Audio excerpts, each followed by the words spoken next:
E aí, amigas e amigos, mais um podcast aqui com o André Akari.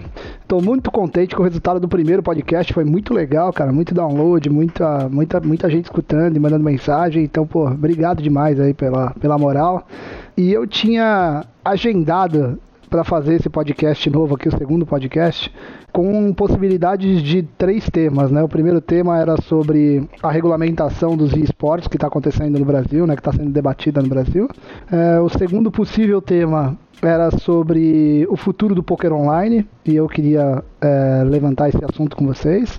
E o terceiro era sobre ensino no poker, ensino no esportes também, porque a gente está lançando a plataforma nova da Inagame. Mas eu mudei de ideia, cara, porque aconteceram umas coisas hoje, cara, que eu queria ter o prazer ou o desprazer de dividir com vocês, cara, sobre racismo, né?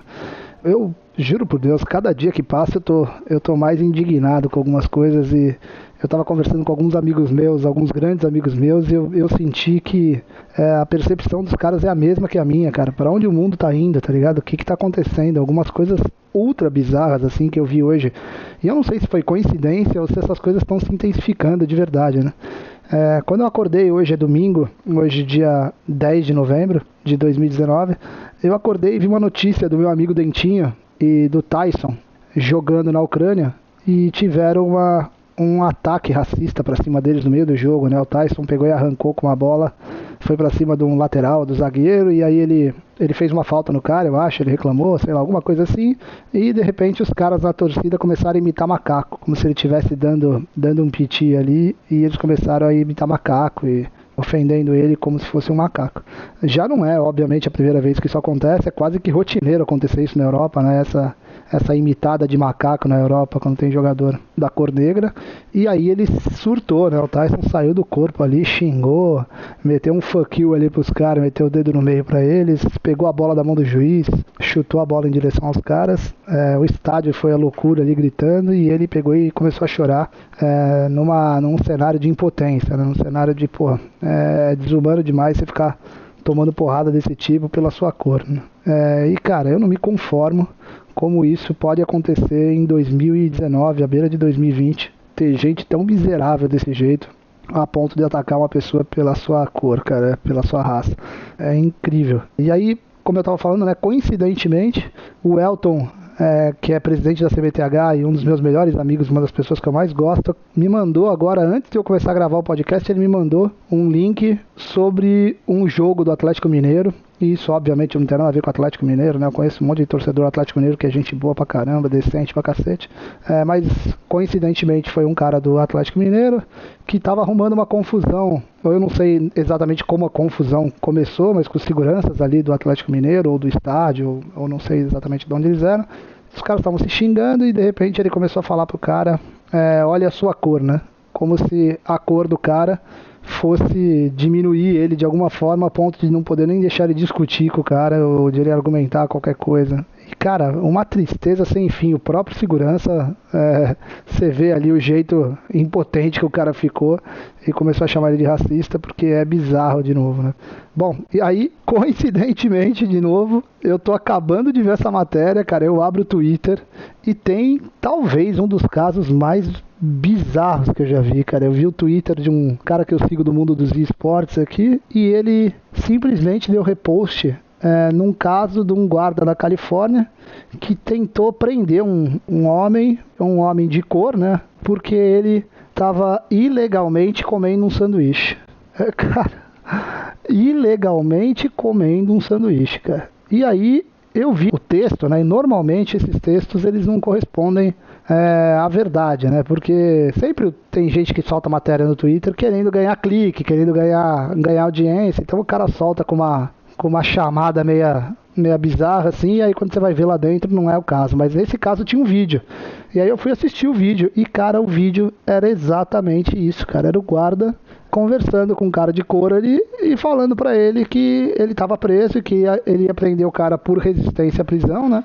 Por dificultar a prisão. E o cara falando, cara, eu não tô resistindo, mas não tem nenhum sentido você me prender. O que eu tô fazendo? Ele tá com um sanduíche, parece que é um sanduíche de uma fast food aí na mão. E o cara fala assim, não, você tá quebrando a lei da Califórnia, você tá comendo um sanduíche ilegalmente, cara. E aí, obviamente, que o cara se pegou com o cara por alguma razão. Não dá pra saber se é racista ou não, né, o caso, mas aparentemente, né, do jeito que o universo anda, e tentando prender o cara porque ele tava comendo ilegalmente, cara. Eu juro por Deus, não dá pra entender, cara. Eu tenho um irmão negro, o meu irmão é adotivo, o Adriano Acari é negro e a gente passou a vida inteira junto, né? A pessoa que eu mais amo na vida, uma das pessoas que eu mais amo na vida. E em várias situações na minha vida, desde que ele chegou na minha casa com horas de vida, né? Em várias situações eu já fui testemunha de situações racistas com ele, ou com ele e comigo, quando a gente estava sentado em alguns jogos de futebol, ou jogando bola, ou numa blitz policial, ou em algum caso sempre aconteceu coisas bizarras. Mas isso a gente sempre acredita que vai diminuir, né? Que o mundo tá melhorando, que a humanidade tá melhorando. E, cara, e pelo jeito não tá, cara. Não tá. E assim, talvez eu contei desses 3 casos que foram coincidência hoje, mas talvez o ponto que me deixou mais abalado a ponto de eu mudar de fato o tema do podcast foi que na matéria da Globo que sai sobre o Tyson, então a matéria ela fala: Tyson desabafa após caso de racismo, e ele fala: jamais vou me calar diante de um ato tão desumano. E aí fala sobre o atacante do Shakhtar que posta em rede social, blá, blá, blá, blá, blá, blá. E aí eu fui ver os comentários da matéria, né? E aí, os comentários da matéria, na hora que eu fui ver, tinham 44 comentários. Impressionantemente, dos 44 comentários, a maioria era ultra racista, ultra bizarro. São brasileiros mesmo, são pessoas brasileiras que navegam, que têm acesso à internet, que navegam na Globo.com. E assim, o primeiro é de um tal de Henrique Santos, ele tá falando assim, pedindo respeito e apontando o dedo do meio, né? Como tipo assim, porque na foto do Tyson ele tá fazendo um fuck you assim pros caras, tá apontando pra arquibancada o dedo do meio, que é óbvio que tá errado, é óbvio que ele não pode fazer isso, mas que não tem nada a ver um ato com o outro, né? É surreal você fazer essa comparação, na minha opinião. Acho realmente que ele tá errado, ele não deveria fazer isso, mas obviamente é um momento de explosão do cara, de estar sendo atacado por milhares de pessoas ali, imitando macaco, o cara se sente completamente indefeso e o cara reagiu de um jeito meio ruim também, mas que não compara com a reação da torcida. Aí, cara, tem outro cara, um tal de Daniel Pereira, que ele fala assim: sou negro como ele, mas ele fala tanto em racismo e que ama a raça negra. Agora dá uma olhada na esposa dele. É muita hipocrisia no meio disso tudo. Não dá pra entender, juro por Deus, cara. Me dá até tosse, velho. Cara, a esposa do Tyson eu nem conheço, mas deve ser uma loira, deve ser branca, e o cara tá colocando isso em questão. Tipo assim, se ele se acha tão negro, como que ele casa com uma loira, ou como que ele tem relacionamento com uma mulher branca? A que mundo que esse cidadão vive, cara? Como que um cara consegue ir num site, colocar o nome dele, que parece que é verdade, né? E falar uma imbecilidade dessa tão grande, cara? Logo em seguida eu vejo um tal de Elber Rodrigues também, que ele fala: assim que receber os vencimentos, ele esquece tudo. Não tem nada que o dinheiro não compre. Juro por Deus, cara, pra onde tá indo a humanidade, tá ligado? A minha indignação é porque eu acho que sempre existe uma solução de problemas grandes no mundo quando você quebra esses problemas, né? Eu aprendi muito isso na minha vida para resolver qualquer problema no meu jogo, na minha carreira de jogador de pôquer, nas empresas, em todas as formas de empreender, nos meus relacionamentos com a minha família, com as pessoas que me cercam. Eu sempre aprendi que para você resolver um problema, você precisa quebrar o problema em partes, tá ligado? Essa é uma das formas mais inteligentes e lógicas de se resolver coisas. Então, toda vez que é possível você quebrar o problema em menores problemas ou em equações menores para serem resolvidas, você consegue chegar num ponto de solucionar o todo mais fácil. E eu acho que no caso de racismo, no caso de preconceito, que é um caso que muitas vezes beira a insanidade, mas outras vezes é uma grande falta de informação, ou falta de cultura, falta de educação, mesmo de vivência. Você precisa quebrar o problema para resolver. E como que você quebra esse problema? Você fazendo a sua parte, né? Ou seja, você pegando as pessoas que estão próximas de você. Se o mundo está indo por esse caminho que ele está indo mesmo, se tem tanta gente assim racista, se tem tanta gente assim segregadora e tudo mais, com certeza perto de você tem gente que é assim. E se perto de você tem gente que é assim, isso se você não tiver alguns pensamentos desse, né? Se você tiver, o problema está quebrado numa menor parte ainda, ou seja, você precisa se resolver, você precisa fazer uma autoanálise e ver em quais momentos você está sendo segregador, racista, intransigente com as pessoas e curar isso de você. Se você tomar a Deus que você não seja desse jeito, mas você conhece pessoas que são assim, então você precisa fazer aquele trabalho de aglutinar pessoas próximas a você e dando mensagens positivas ou repreendendo de verdade, abrindo debate com esses caras e falando, galera, você não pode soltar um xingamento desse, nem brincando, você não pode fazer uma sacanagem dessa, você não pode, sabe, todas as vezes que você faz isso para uma pessoa próxima de você, que você tem certeza que a raiz daquele xingamento ou daquela brincadeira ou daquela comunicação feita é de fato racista, é de fato de uma pessoa que tem sentimentos racistas de verdade, e você consegue alterar que seja 1%, 5%, 20% do pensamento dessa pessoa, você está fazendo um bem para corrigir o problema maior, tá ligado? E aí a gente está quebrando o problema em pedaços para conseguir resolver um problema que talvez seja maior. Que é maior com certeza, mas talvez a gente esteja colaborando. Porque não existe nenhuma outra forma, né? Não existe nenhuma outra campanha, não existe nada que possa ser feito. Não tem ninguém contra ninguém a ponto de nascer uma força tão grande institucional que consiga resolver um problema de racismo desse no mundo.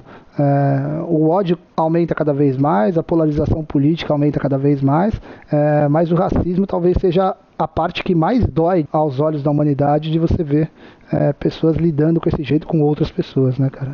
É muito triste, sabendo que há algumas dezenas de anos atrás ainda existia escravidão, ainda tinha pessoas sendo vendidas e o mundo acelerou num caminho ótimo para isso nunca mais acontecer, e de repente continuam pessoas indo para arquibancada, fazendo esse tipo de xingamento, ouvindo em posts num portal dos mais famosos do Brasil, dos maiores do Brasil, e tendo como maioria dos 44 comentários pessoas racistas de verdade, e falando coisas absurdas em relação a um caso que qualquer cidadão de bem olharia e falaria, pô, mas que sacanagem que fizeram com esses caras, com o Dentinho, com o Tais, isso aí, que absurdo. E não, os caras simplesmente eles apoiam um negócio desse e ficam indignados ainda que o cara tá reclamando, e ficam indignados ainda que o cara chorou. Cara, é um absurdo. E aí é óbvio que tem muita gente mais deplorável ainda que consegue pegar um assunto desse, né, um caso tão absurdo, e jogar ele pra política, né? E aí vai falar que é por isso que apoia o Bolsonaro, é por isso que o Lula tá solto, é por isso que não sei o quê.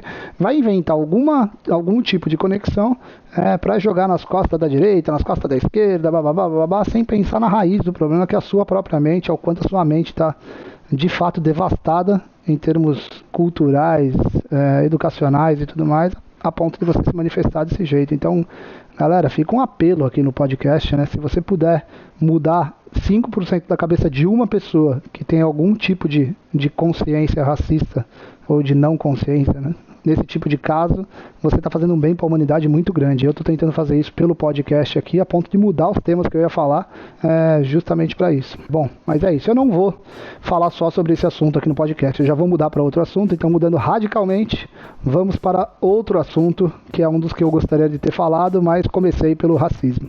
Nessa semana passada rolou uma discussão bem grande, bem legal sobre a regulamentação dos esportes no Brasil.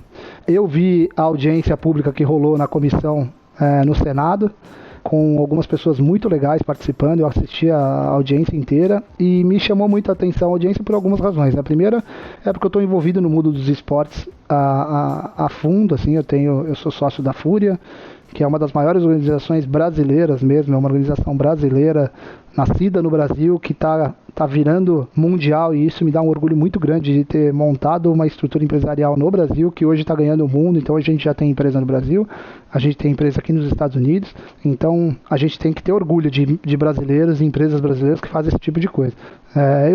Eu sou sócio da eBrains, que é uma agência de marketing esportivo voltada somente para esportes, que está fazendo um sucesso muito grande no mercado brasileiro também. Outra empresa brasileira, com brasileiros de sócios e que estão fazendo um trabalho muito legal, administrando contas de grandes empresas voltadas nas ações voltadas para esportes, estão fazendo um trabalho magnífico. Então eu estou envolvido, então por isso que eu prestei bastante atenção no caso da regulamentação. Eu sou apaixonado por esportes também, como eu sou apaixonado por pôquer minha vida inteira, e mudou minha vida o jogo de pôquer, mas ele não tem nada a ver com a regulamentação do esportes, mas eu gosto muito de esportes, eu jogo todo dia, me divirto pra caramba. E o terceiro fato que me conectou a esse momento da regulamentação é que eu participei intensamente do processo da regulamentação, da legalização do pôquer no Brasil, né? Então eu consegui traçar alguns paralelos do que aconteceu no pôquer, que eu acho que dividindo aqui com o pessoal que está brigando e com os fãs de esportes, eu posso ajudar de alguma forma. O primeiro ponto eu acho assim, tem muita gente que fica brava, eu fiquei acompanhando muitos comentários na comissão, os comentários no Twitter, sobre quando estava rolando a comissão, e tem muita gente que coloca sempre aquele quesito de não pode deixar o governo pôr a mão, não pode deixar o governo se meter. No poker foi a mesma coisa e isso é uma bobeira. Isso é uma bobeira de fato, me perdoe quem fala isso e quem acha que tem alguma razão, mas você não tem razão nenhuma em falar um negócio desse, porque nunca vai ser assim. Você tem que lidar com variáveis que são factíveis de verdade. Isso nunca vai acontecer. Qualquer atividade que cresce num país, sempre o Estado vai ficar alerta e sempre o Estado vai querer ter algum tipo de pertinência nessa atividade. Eu não estou falando se isso está certo ou se isso está errado, eu estou falando só que é o que vai acontecer. A gente tem que lidar com variáveis factíveis, com as coisas que de fato vão acontecer, e não ficar elocubrando coisas que nunca vai acontecer, sendo utópico, né?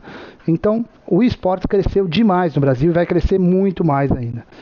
Quando isso acontece, agrega milhões e milhões de pessoas, traz grandes investimentos para o país, de publishers e de eventos e de promotores e de tudo mais, atletas, sempre o Estado vai querer taxar de verdade aquela atividade, porque é uma atividade que pode gerar renda para o Estado, que pode gerar renda para o país, e essa renda ser reaplicada em cenários corretos e honestos, vai ser reaplicada para o bem da sociedade. Então, é papel do Estado fazer isso em vários momentos, é papel do Estado ficar alerta e é papel dos legisladores se comunicarem com o mercado, se comunicarem com a plataforma, com a comunidade e ver qual é a melhor forma de o Estado participar. Sempre eu sou um cara que zelo e prego isso no meu conceito político, né, na minha ideologia, que confesso não é das mais preparadas, mas é o que me trouxe até aqui. Eu sempre prego a participação mínima do Estado. Eu sempre gostaria que o Estado participasse da menor forma possível.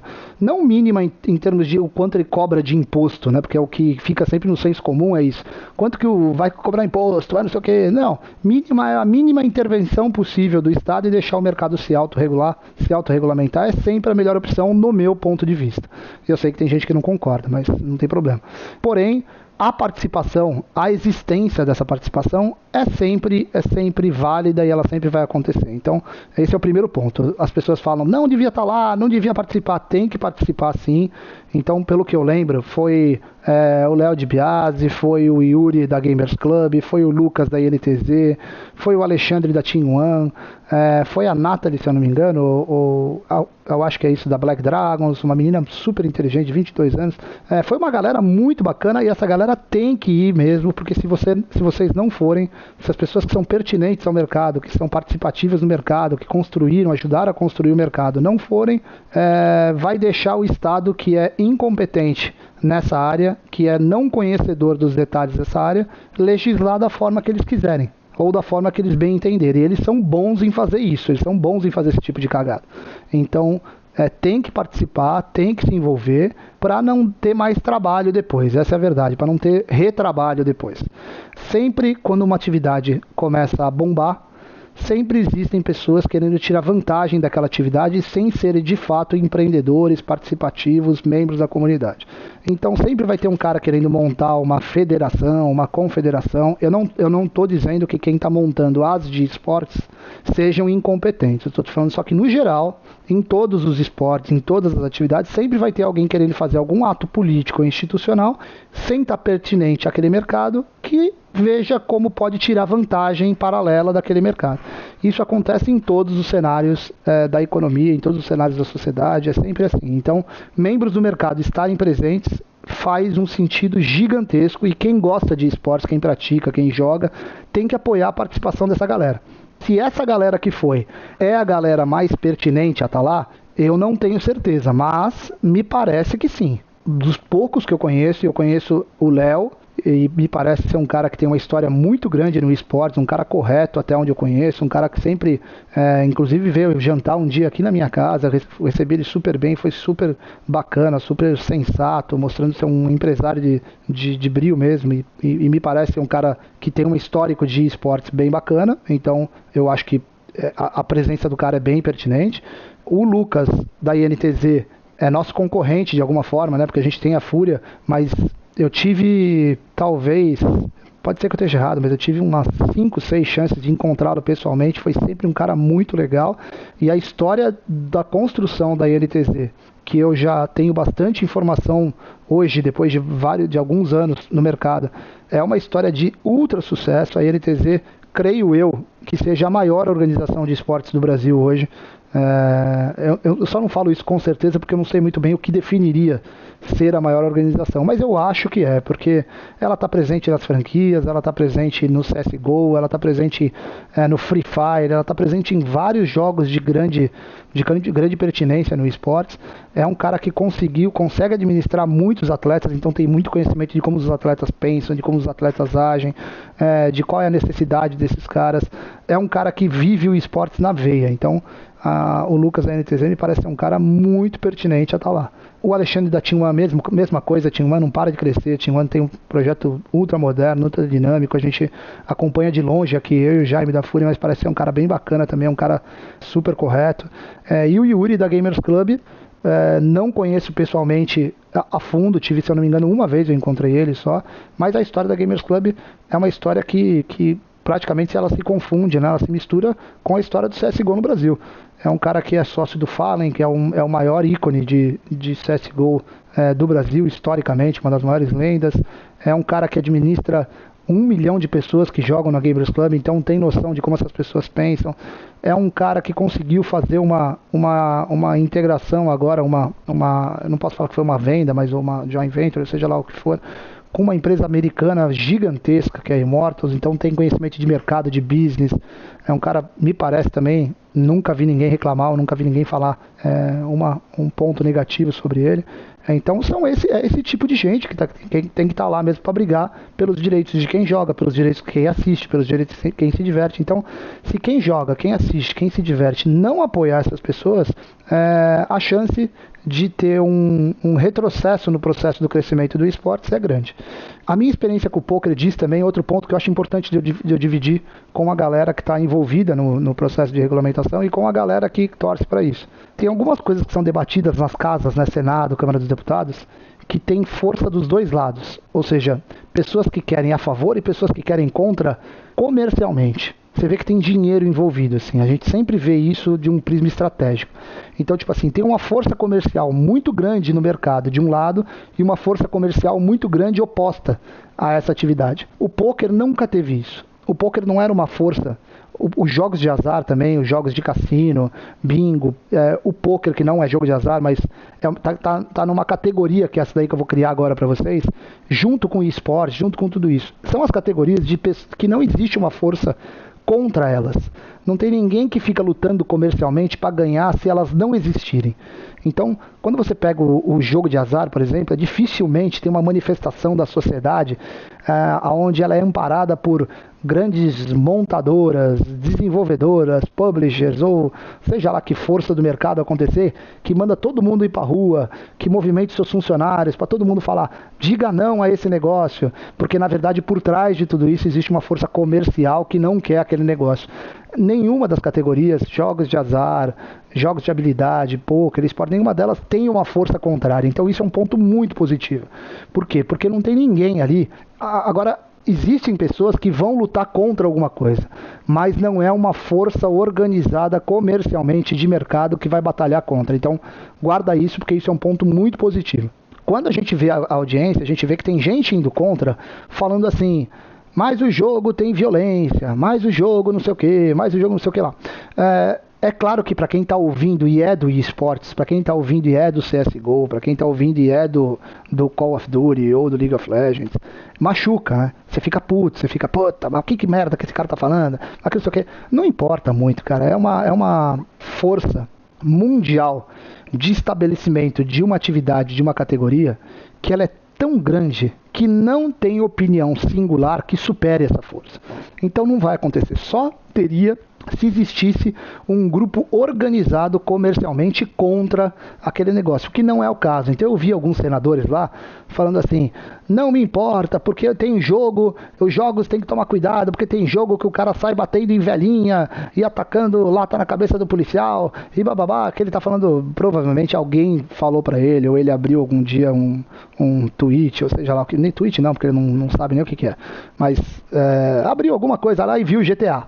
E aí ele confunde, ele não sabe o que é esporte, ele não sabe o que é competição, ele não sabe que o jogo é para maiores de 18 anos, ele simplesmente, à frente de que as pessoas que estão envolvidas na regulamentação precisam ter em mente os caras estão atrás de apoio popular, os caras estão atrás de voto, os caras estão atrás de se perdurarem no poder.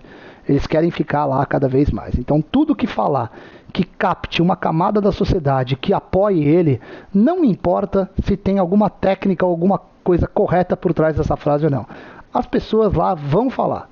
Elas querem falar porque aquilo ecoa no microfone e depois ele vai lá e se explica de algum jeito que muito menos pessoas vão ouvir. Então o cara pega o microfone e fala assim, o esporte tem que ser banido, jogos de violência, principalmente aqueles jogos que o cara ataca o policial, que é o GTA. Não importa se ele é esporte ou se ele não é esporte. O cara fala isso no microfone aberto, aí quando essas pessoas ficam putas com ele, ele vai lá e responde numa entrevista para uma mídia especializada, ou ele fala de canto de sala ali para alguém, fala, não, mas eu sei que o GTA não é assim, mas aí não importa mais, porque o microfone já foi aberto, já bateu em uma parcela da população que acha que realmente um jogo com um ataque a policial não pode ser competição, dá moral para aquele cara que está falando aquele negócio, e se tá certo ou se não tá certo é o que menos importa, cara, é sempre desse jeito. Então, como eles reagem a voto, amplitude pública e tudo mais, o mundo do esporte tem que fazer a mesma coisa, tem que usar a sua força. Essas pessoas que estão envolvidas, o Yuri, o Lucas, o Léo, todo mundo ali, o Alexandre, essa galera toda, tem que colocar em mente que esses caras reagem à força popular. Então, tem que se fazer campanha, tem que se criar uma hashtag, tem que mostrar quantas pessoas estão no Twitter falando sobre aquilo, tem que pegar trend topics, essa é a forma que todos os aspectos técnicos do que vocês gostariam que a regulamentação buscasse, é por esse caminho que você vai conseguir chegar lá, porque a hora que eles veem que a força que ataca é uma força infinitamente maior do que a força que vai junto com a fala dele, eles mudam de posição e eles simplesmente ou mudam de posição ou diminuem o volume da voz e deixam o barco seguir numa outra posição, para um outro assunto, numa outra sala de uma outra comissão. É sempre assim que funciona, foi assim que funcionou quando a gente foi lá, e esse é o jogo da política. O jogo da política é desse jeito que ele é jogado, e para estar ali jogando tem que buscar da mesma forma. Tem muita gente que pode falar, pô, cara, mas por que você não participa dessa brincadeira, né? Por que você não tenta se aproximar e entrar? Por algumas razões. A primeira delas é porque eu não sou do esportes, eu não venho do esportes, eu venho de uma carreira sólida e concreta no poker, eu fiz minha vida no poker, eu gosto de ser um embaixador do meu jogo, eu gosto de me posicionar nessa zona de conforto minha, e é a área que eu entendo bastante, a área que eu tenho histórico, a área que eu conheço culturalmente, a área que eu nasci, cresci e fiz minha vida dentro do mundo do poker, como empreendedor, como jogador e tudo mais. Então eu tenho um prazer muito grande, e isso até um certo ponto vai para o meu segundo ponto do porquê eu não vou.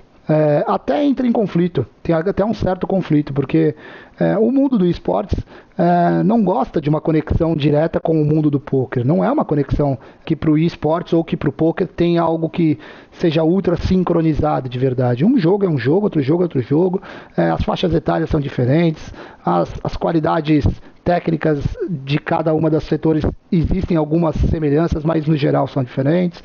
Os mercados são diferentes, os players são diferentes, os desenvolvedores ou publishers, ou seja lá o nome que eles levarem, são diferentes. E para você falar com pertinência, para você realmente ajudar o crescimento, você tem que ter histórico, você tem que ter vivência, você tem que ter conexão com a comunidade. Não é só porque eu sou um sócio investidor da Fúria ou que eu sou um sócio investidor da eBrains que me qualifica para eu estar brigando tecnicamente por algo político. Porque se eu faço isso, eu estou fazendo exatamente aquilo que eu não gosto que políticos fazem ou que pessoas interessadas em ganhar uma vantagem do mercado fazem, que é cair de paraquedas e ficar lá falando como se fosse o maior entendedor daquele negócio. Eu não gosto disso. Eu gosto de fazer o que eu estou fazendo aqui, que é dar o meu apoio, a minha dica de quem já passou por lá, por essas casas, quem já debateu tecnicamente com políticos e tudo mais, e saber como eles lidam, e passar minha dica, só a minha bola, assim, para quem está no meio dessa briga, que tem muito mais conhecimento técnico do mundo dos esportes do que eu.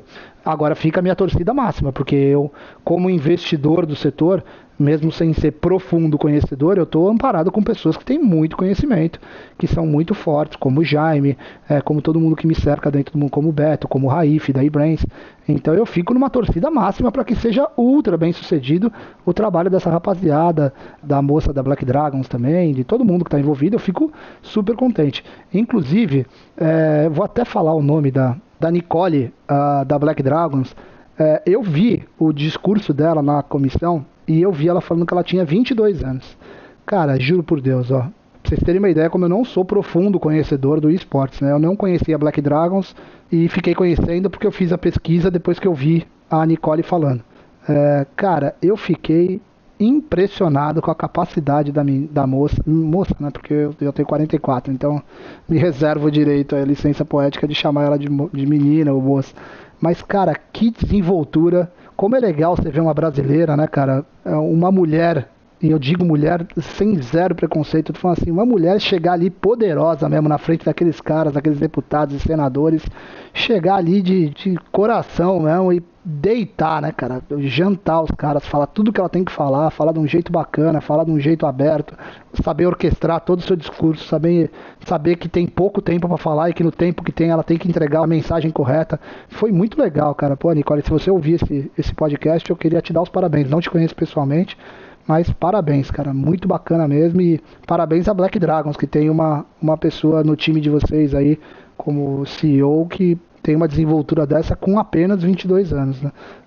É muito bacana e imagina o futuro, né? Imagina ela daqui 5 anos, como que ela vai estar, daqui 10 anos, é mais uma das brasileiras que vai conquistar o mundo, né? Certeza que a empresa que ela tiver, que seja Black Dragons, vai estar mundialmente famosa, vai estar com o escritório aqui dos Estados Unidos também, vai estar bombando em todos os lugares, porque gente assim ninguém trava, cara, gente assim só explode na parte profissional e fica a minha torcida por ela aqui, foi muito bacana de ver.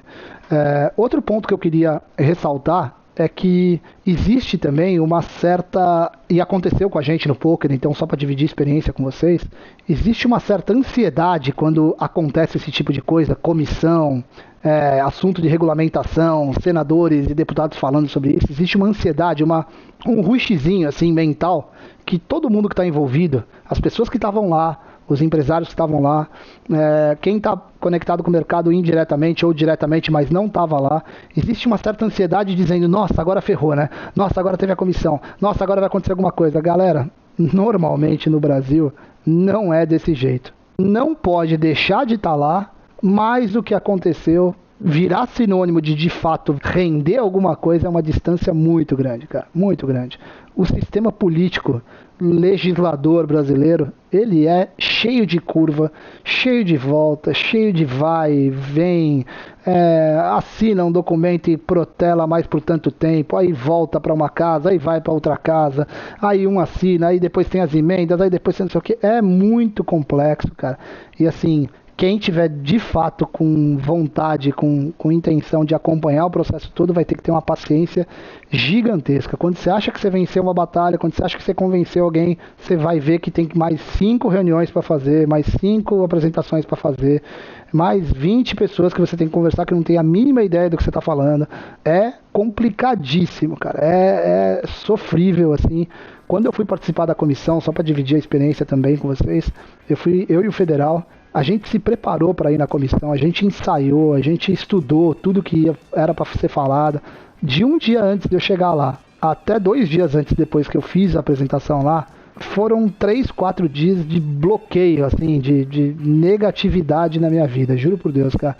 foram momentos ruins, cara, uma energia ruim, eu não me senti bem ali, cara, foi um negócio, sabe, eu fui bem tratado por todo mundo, ninguém me tratou mal, não, mas quando você vê que uma briga não é só de uma argumentação técnica do outro lado, é de múltiplos interesses, é de desconhecimento, mas precisar opinar sobre alguma coisa, é por outro lado de uma completa também desprezo sobre o assunto, assim, às vezes as pessoas não querem nem saber o que você está falando, parece que está olhando para sua cara e está pensando numa outra coisa. E assim, existe um grupo, por incrível que pareça, a única coisa positiva que saiu para mim desse processo que eu fiz lá, que eu participei, foi que existe sim um grupo que é interessado em fazer coisas legais. Existe um grupo de senadores e deputados que sim são corretos, mas eles são muito poucos, cara. São muito poucos. E assim, a minha experiência de ser humano e tudo que eu fiz na minha vida e meu sucesso na minha vida financeiro, de orgulho, de felicidade profissional e tudo mais, ele é conectado sempre com pessoas, né? Eu jogo pôquer, eu convivo com pessoas, eu gosto de dizer que eu tenho uma certa habilidade em lidar com gente, com o ser humano. E ali é um outro nível, né? Você vai pro hard do hard, ali é outra parada. Porque você pode se enganar fácil, os caras são realmente de uma capacidade de neurolinguística, uma capacidade de persuasão, uma capacidade de lidar uns com os outros e também lidar com você, que é de outro nível, assim, é de um nível mais alto, cara. Não é à toa que o Brasil é o que é, não é à toa que esses caras conseguem voar tão alto quanto eles conseguem, com várias incapacidades em vários setores, né? Eles saem de uma sala discutindo esportes, eles entram na outra sala discutindo Minas Energia, eles vão para outra sala discutindo a Previdência, e parece que manja de tudo, parece que entende de tudo, e quando você vai ver, a grande maioria não tem conhecimento, assim, de 0 a 100, não tem conhecimento 2 de nada. É impressionante, cara, é surreal. Então, assim, tem que ter uma paciência muito grande, tem que ter uma persistência, uma resiliência muito grande para fazer um processo desse valer. Porém, tem que ser feito. Então, essas pessoas que estão envolvidas, eu, na minha parte, como investidor do mundo dos esportes, torcedor, fã de várias pessoas que são conectadas a esse mundo, eu agradeço a vocês que estavam lá, eu acho que vocês estão prestando um serviço para a comunidade muito grande. Eu vi também algumas pessoas muito preocupadas com algum nascimento de algumas confederações ou federações que não tem nenhuma pertinência no mercado e acabam atrapalhando, e tem jogo político, né? Tem conhecimento político para estar lá, ou para se envolver, ou para mexer uma peça para lá, uma peça para cá. Eu não me preocuparia muito em combater esse tipo de coisa, porque eu acho que essas coisas se combatem sozinhas, elas se autocombatem.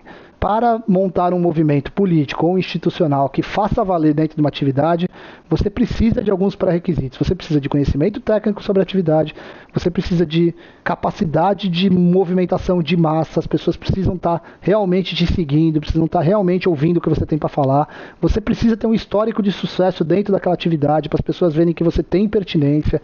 Ninguém movimenta uma atividade sem nenhum desses pré-requisitos. Não se preocupem, galera. Então, se tem gente incapaz, indecente ou despreparada que tenha essa movimentação de massa e esteja lá, aí sim você se preocupa. Agora, se tem gente que não tem esses pré-requisitos, mas gostaria de tirar uma casquinha aí de alguma coisa, eu não me preocuparia muito, porque no poker foi lotado disso, e no final das contas, a comunidade é a que fala, né? A comunidade é a que diz o que de fato vai acontecer, porque o mercado é formado dela, o mercado é formado da comunidade. Então nada disso me preocupa muito, tá certo? É isso, pessoal. Espero que eu tenha dado a minha colaboração para vocês aí que estão na briga dos esportes. Eu torço demais, demais mesmo. Não só porque eu tenho os meus negócios conectados a esportes, mas porque eu gosto de ver o crescimento, e eu acho que no Brasil as coisas vão explodir cada vez mais. Da nossa parte, em termos de investimento, em termos de empreendedorismo, pode contar com a gente. A Fúria vai continuar crescendo, a Ibrance vai continuar crescendo, a Fúria vai dar trabalho para ser uma das maiores organizações de esportes do Brasil, que vai ganhar o mundo e vai virar worldwide. A gente já está multinacional, a gente já está aqui nos Estados Unidos, e a gente vai para muitos outros lugares com as próximas notícias que estão acontecendo aí até o primeiro ou segundo mês de 2020. Vai ter muita notícia muito grande da Fúria, e espero que vocês comemorem com a gente.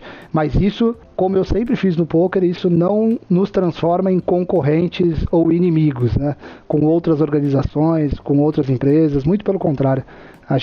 Todas as possibilidades de sinergia sempre vão existir com a Fúria, porque a gente é produtor de alegria, de empreender, de soluções, de sucesso, e não destruidor de nada. Como sempre, em todos os mercados tem gente que pensa, né? Tem gente que pensa em te destruir e não construir o dele. Mas, no final das contas, eu acho que o bem sempre vence de verdade. A gente acaba sempre sendo bem sucedido quando a gente pensa para frente, quando a gente pensa em produzir e construir. Bom, falei sobre racismo, falei sobre a dica para a galera que está envolvida na regulamentação dos esportes, e fica por aqui mais um podcast. Espero que vocês gostem. Peço que vocês divulguem para seus amigos aí, que vocês passem para frente, porque quanto mais gente participar, mais legal, porque a gente recebe mais feedback e aí dá mais ânimo para fazer mais podcasts daqui. Eu vou tentar, por enquanto eu combinei de fazer uma vez por semana, mas eu vou tentar fazer 2 vezes por semana, que eu tô gostando dessa porra. Fechado? Valeu, galera. E quero agradecer aqui no podcast ao Rodolfo, que tá me ajudando. O Rodolfo tá fazendo um trabalho violento aqui de editar os podcasts e promover eles nas plataformas e tudo mais. Então, obrigadão, Rodolfo. Tamo junto. Galera, obrigado. A gente volta semana que vem. Grande beijo a todos.